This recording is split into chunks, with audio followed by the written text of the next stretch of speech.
Hi hello everyone, मी Chaitu's life रेसिपीमध्ये तुमच्या सर्वांचं मनपूर्वक स्वागत करते। आज मी तुमच्यासाठी खूप छान अशी रेसिपी घेऊन आलेली आहे। ती रेसिपी म्हणजे घरच्या घरी बनवा hotel style chicken noodles patties. ही खूप सोपी रेसिपी आहे आणि खूप टेस्टी अशी आहे आणि हे पॅटीसचं खूप छान असं कॉम्बिनेशन आहे। सो ही रेसिपी एकदा घरी ट्राय करा। चला तर मग आजच्या रेसिपीला सुरुवात करूया। हा व्हिडिओ शेवटपर्यंत बघा, कारण ही रेसिपी खूप इंटरेस्टिंग होणार आहे आणि खूप टिप्स असे मी देणार आहे। चला तर मग रेसिपीला सुरुवात करूया। आता इथे तुम्हाला दिसत असेल हे नूडल्स आहेत। हे मी 2 नूडल्स मिक्स केलेले आहेत। हे नूडल्स कसे बनवायचे, हे आपण कलरफुल नूडल्स बनवलेले आहेत।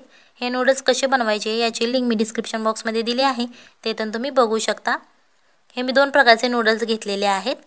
सो त्या दोन्ही नूडल्सची लिंक मी डिस्क्रिप्शन बॉक्समध्ये दिली आहे, ते तुम्ही बघू शकता। आणि पहिल्यांदा असे नूडल्स बनवून घ्यायचे आहेत सेपरेट आणि ते नंतर मिक्स करायचे आहेत आणि परत एकदा ते छान असे परतून घ्यायचे आहेत। आता तुम्हाला दिसत असेल खूप छान असे आपले कलरफुल नूडल्स झालेले आहेत आणि टेस्टही खूप छान आहे। आता चिकन नूडल्ससाठी लागणारे पॅटीस बनवायला घेऊयात आपण। आता इथे मी एक तवा ठेवलेला आहे, त्याच्यावरती 1 चमचा मी तेल टाकलेला आहे आणि छान असं स्प्रेड करून घ्यायचं आहे सगळीकडे। आता ही मी एक फेटलेला अंडा घेतलेला आहे। हे छान असं पातळ असं पसरून घ्यायचं आहे। ज्याप्रमाणे आपण अंड्याची पोळी करतो त्याप्रमाणे हे छान असं पातळ असं पसरून घ्यायचं। आणि तुम्हाला कुठे होल वाटत असेल तिथे तुम्ही ही थोडंसं अंडं टाकलं परत तरीही चालेल, जेणेकरून छान अशी आपली गोल अशी पोळी तयार होईल। आता इथे मी थोडेसे नूडल्स घेतलेले आहेत।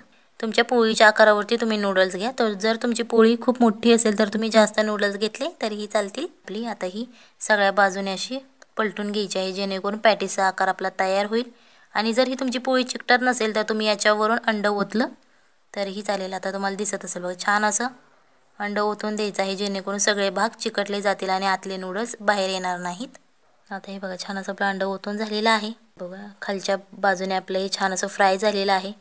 त्याचे जे कोपरे आहेत ते दुमडून घ्यायचे आहे, जेणेकरून आपला आयत असा आकार तयार होईल।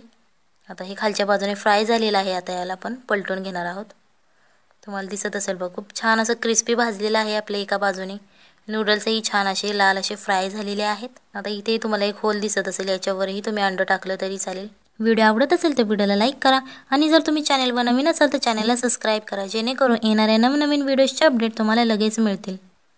आणि ही रेसिपी एकदा घरी ट्राय करून बघा, खूप छान अशी टेस्ट लागते याची आणि आपली लहान मुलं खूप आवडीने खातील। आता हे तुम्हाला दिसत असेल बघा छान असं दोन्ही बाजूने आपलं फ्राय झालेलं आहे क्रिस्पी असं। जर तुमची मदर टंग इंग्लिश असेल, तुम्हाला हा व्हिडिओ मराठीमध्ये समजत नसेल, सो याचं इंग्लिश व्हर्जनही मी अपलोड केलेलं आहे। त्याची लिंक तुम्हाला डिस्क्रिप्शन बॉक्समध्ये मिळेल, तेथून तुम्ही बघू शकता। आणि जर तुम्ही आपल्या इन्स्टा आयडीला अजून फॉलो केले नसेल तर त्याचीही लिंक तुम्हाला डिस्क्रिप्शन बॉक्समध्ये मिळेल। आता हे छान असं फ्राय झालेलं आहे। आता एका प्लेटमध्ये आपण काढून घेणार आहोत। तुम्हाला दिसत असेल बघा खूप छान असा कलर आलेला आहे। तुम्हाला दिसत असेल बघा हे मी छान असं गार्निश केलेलं आहे। आता हे आपण टेस्ट करून बघूया। तुम्हाला दिसत असेल बघा छान असं आतून नूडल्स बाहेर येत आहेत। तुम्हाला दिसत असेल बघा खूप छान याची टेस्ट लागते। एकदा ही रेसिपी घरी ट्राय करा। चला तर मग भेटूयात पुढच्या रेसिपीमध्ये। तोपर्यंत बाय बाय, टाटा।